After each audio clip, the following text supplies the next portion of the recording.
My name is Victoria Winters. Even the brightness of morning cannot dislodge the phantoms of the night before. They remain to live in the minds of all who were at Collinwood, as the source of a baffling mystery and an undefined terror.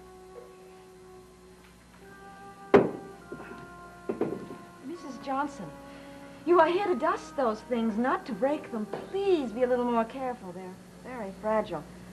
So am I, Mrs. Collins. I break very easy. What are you talking about? Well, my nerves aren't what they used to be, not with all the goings-on around here. I'm afraid I don't know what you mean by goings-on. Don't you? What about last night? What about it? Well, the spooks and ghosts and whatnot, I've a good mind to give my notice. Well, I don't see what that has to do with you. You don't? Well, just think about it for a minute. Now, you take last night. I was upstairs watching over your little boy and trembling in my boots for fear something would happen to him. Yes, well, that's exactly why I'm very anxious to get him out of here. Well, I'll tell you the truth, Mrs. Collins. It never seemed right to take a Collins away from Collinsport, but I'm coming more and more to your way of thinking that any place would be better for that child than be around here. Thank you. I'm glad you're beginning to see my viewpoint. And then you take Vicki Winters. She's a sweet child. Now, why did they mix her up into this? Will you tell me why she cried out in sheer terror last night? Why?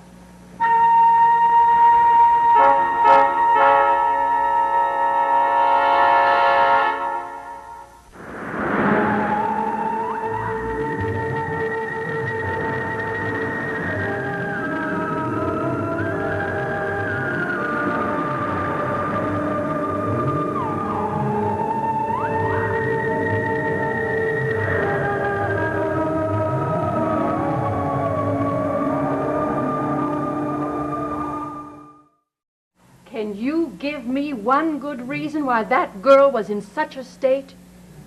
No, I can't. Well, I didn't think so. Nobody can. Poor thing. Carried up to bed. She was a bundle of raw nerves all night. Well, that's another reason why I want to get David away from here. She's much too high-strung to be left in charge of him. Well, not usually. Just last night. I mean, ordinarily, she's as sensible as they come. Well, then something's happening to her because she's changing. Well, that's what I'm getting at. Everybody's changing. Something happened to everybody, and I don't know what it is. Neither do I.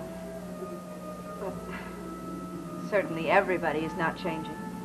You're not, Mrs. Johnson. You remain the same. Well, that's because I'm a person that believes in minding her own business. So I've noticed. I don't mess with what shouldn't be messed with. Leave well enough alone. That's my motto. And a very admirable one it is.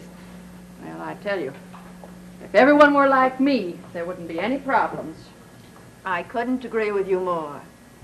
You take that Dr. Guthrie. Some doctor. What do you mean? Well, I'd like to know what he's doctoring. That's what I'd like to know. He's a psychologist. Well, a psychologist is supposed to deal with people's brains, isn't he? I mean, he's supposed to, say, lie there on the couch and tell me your problems and all that foolishness. Well, I suppose so. Well, then what is he doing here? Well, he's trying to find out what caused my sister-in-law's illness. You know that. That's what I'm getting at. If he's working on Mrs. Stoddard's case, why is he here and she's stretched out in Boston, telling nothing to anybody? Answer me that. Well, I can't. I wish I could.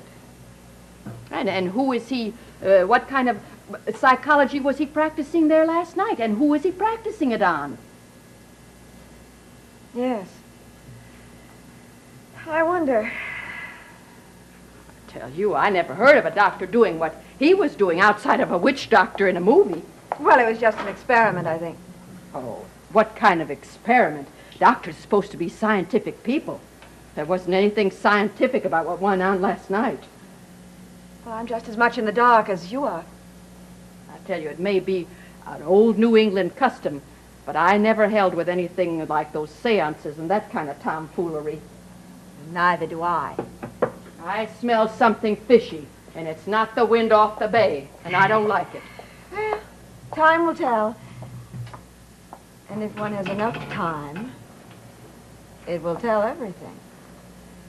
Well, I'm going to try to keep him away from Vicky. That might be a very wise idea. And I better finish up here and get back up to the house.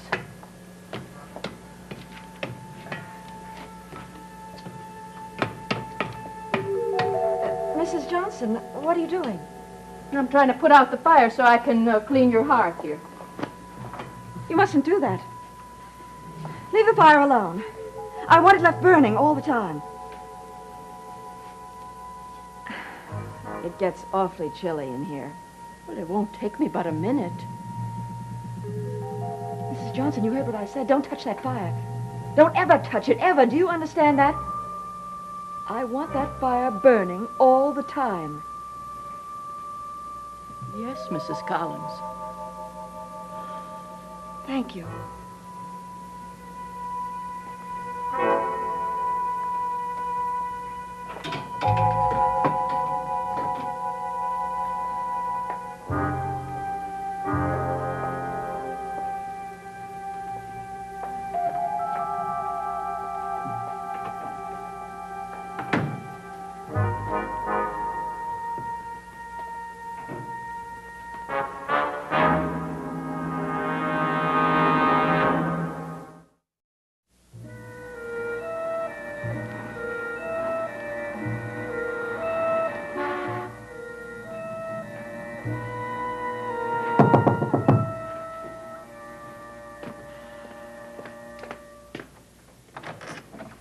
Mrs. Johnson, come in.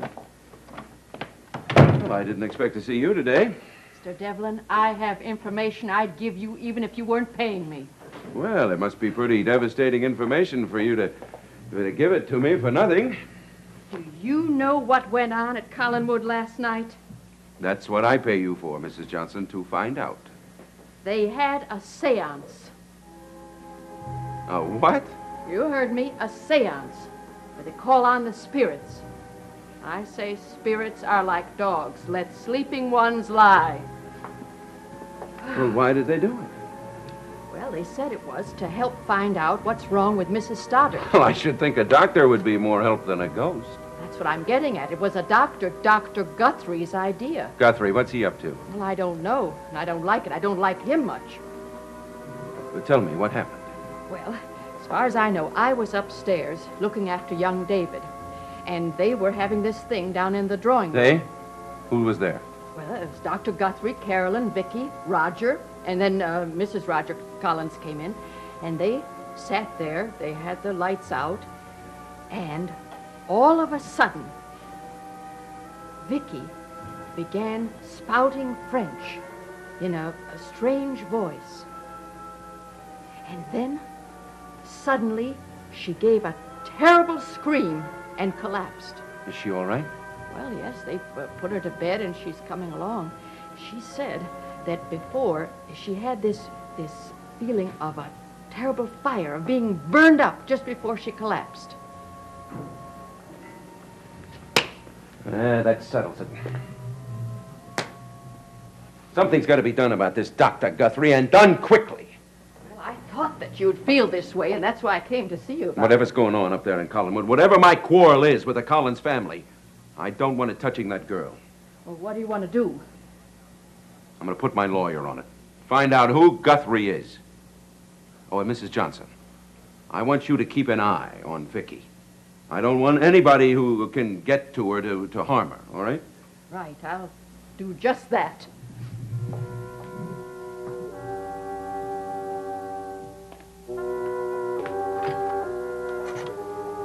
Well, thank you for telling me, Mrs. Johnson. I'll talk to you later.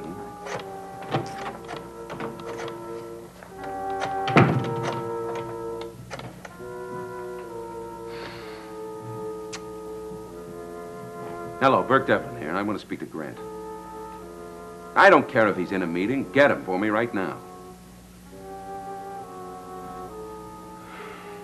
Hello, Grant.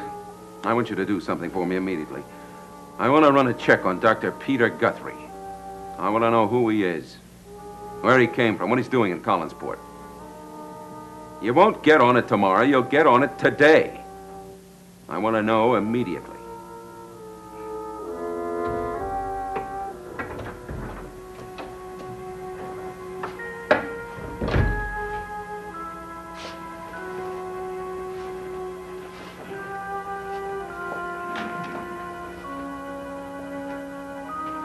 Dr. Guthrie, may I ask where are you going? Well, I thought I'd take a look at Miss Winters.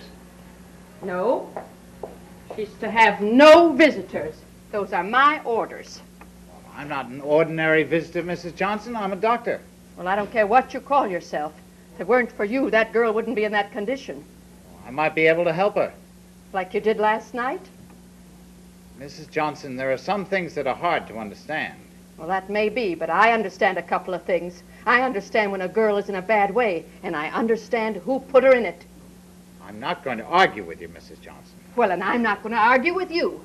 But the only way that you'll get up these stairs is over my body. Now, if you want to knock me down, you're welcome to it. But that's the only way you'll get to see Vicki Winters.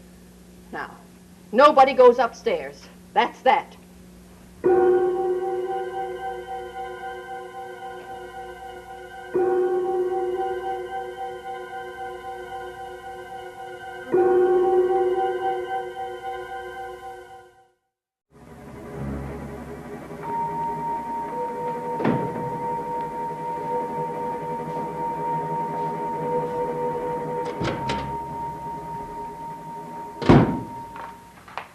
Mrs. Johnson.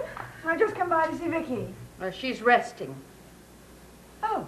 Well, I'll go upstairs and sit with her till she wakes up. No, in her condition, it's better for her to be resting than visiting. Well, I'll just look in on her. What for? Well, I want to see her. Well, outside of being a little paler, she doesn't look any different than she looked yesterday. I see. Well, I think I'll go upstairs and see my son. No, ma'am. Why not? Well, he's not there. Well, where is he? Oh, well, he's off with Miss Carolyn. She thought it would be better for him to be out of the house while Vicki was resting.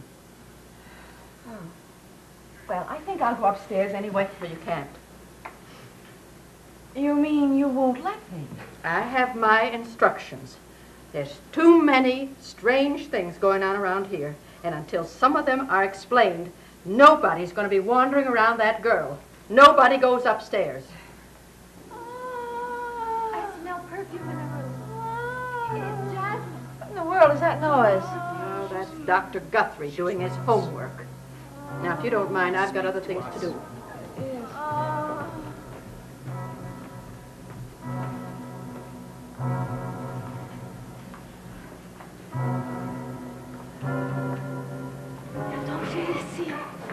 She's speaking French. Vicki doesn't know French. It must be Josette. Il y a des pierres tumulaires, des tombeaux vides. Good afternoon, Mrs. Collins.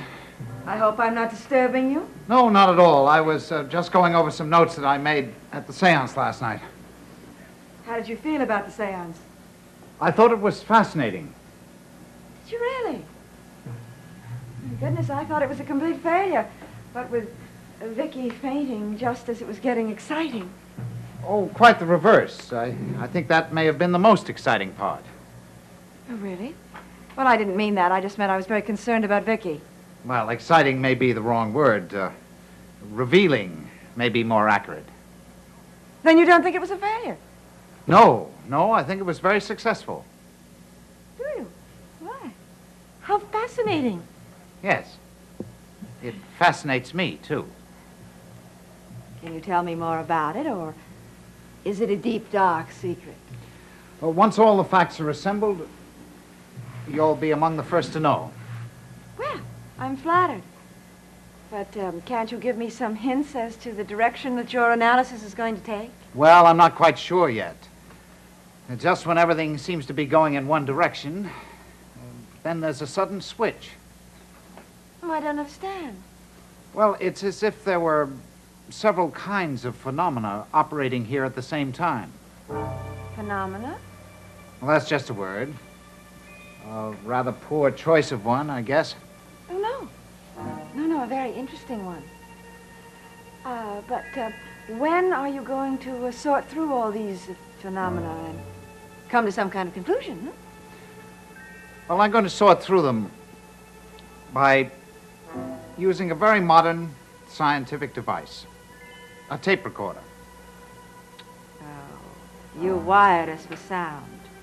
In a matter of speaking, yes.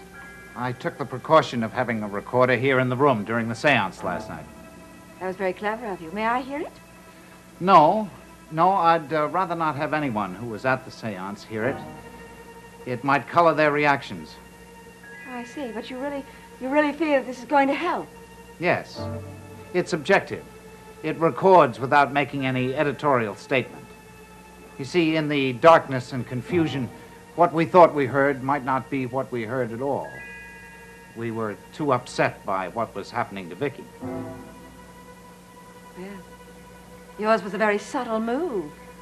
One might almost say crafty. One might. After all, a tape is a tool of my craft. Well, I can hardly wait to know what's on it. You sound as caught up in what we might learn as I am. I may very well be, perhaps more so. After all, a woman's curiosity is greater than a man's. And I am extremely curious about it.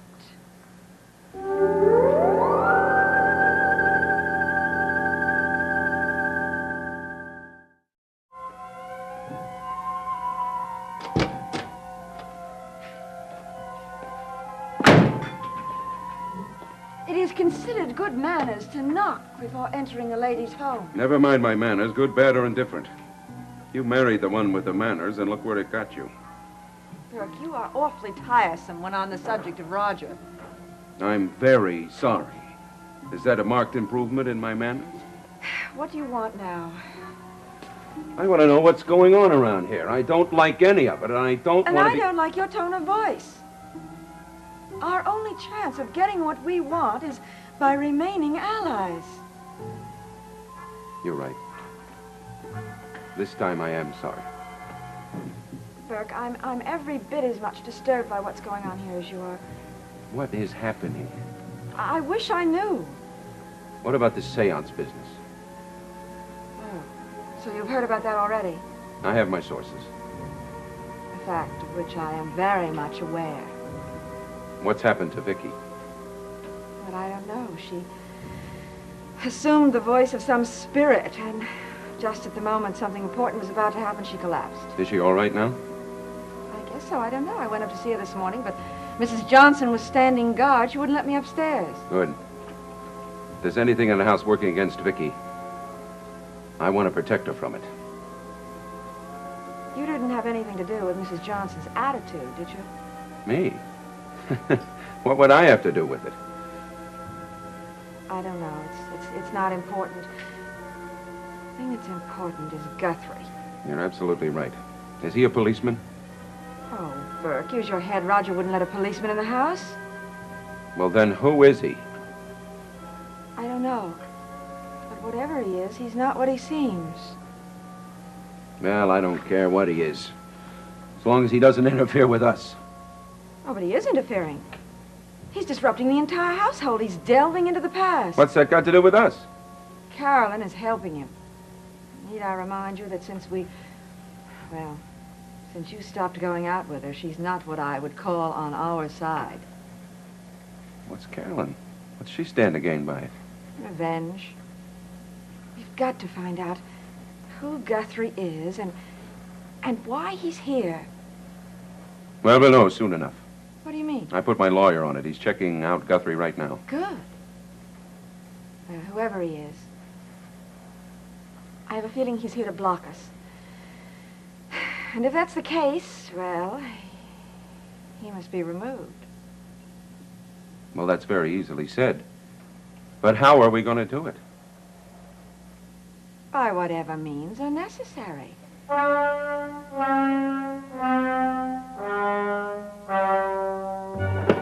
Mrs. Johnson! Mrs. Johnson! Mrs. Johnson! Mrs. Johnson, will you come down here? quickly, please. Mrs. Johnson, come in here with me, please. What is it? Did you touch anything on this table while you were dusting it? I did not. Are you sure you didn't touch the tape recorder accidentally? Dr. Guthrie, I wouldn't touch that thing with a 10-foot pole. Well, did you see anyone leave or enter the room? There's been no one leaving or entering. What is all this about? Listen to this.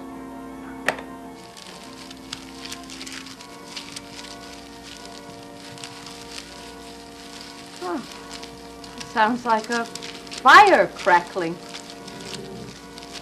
Yes. The sound of fire.